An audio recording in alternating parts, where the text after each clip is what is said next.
संयुक्त कृषक संगठन उपदेष्टा रमेश महापात्र बरगढ़ जिले में फल्स एंट्री होवाटा किसी नुआ कथा नुहे से गला 2 दिन तले विजयपुर खरमुंडा नु मंडी रे गोटे ट्रैक्टर 14 किलोमीटर जाइए फिर 14 किलोमीटर नु फिरी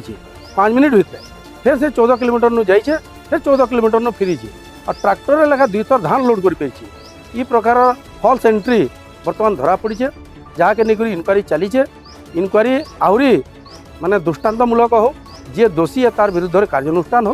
जदि कार्यानुष्ठान होगा ताले बरगढ़ जिलार चाषी किसी उपकृत हेबे ना तो आज्ञा प्रत्येक मंडी रे एंता दलाल माने सक्रिय अच्छन दलाल मान जरिया मिलर्स माने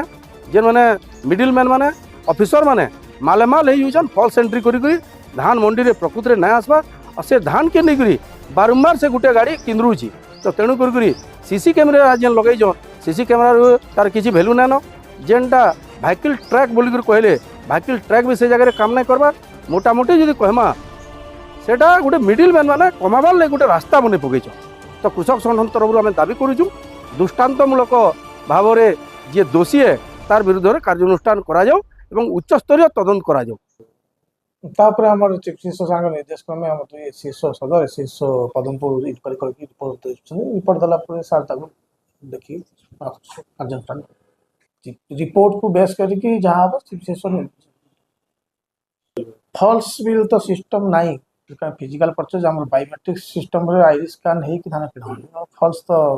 चांस नहीं बिना कागज रे तो गाड़ी जीवा परचेज हला पर धान मंडी धान जीव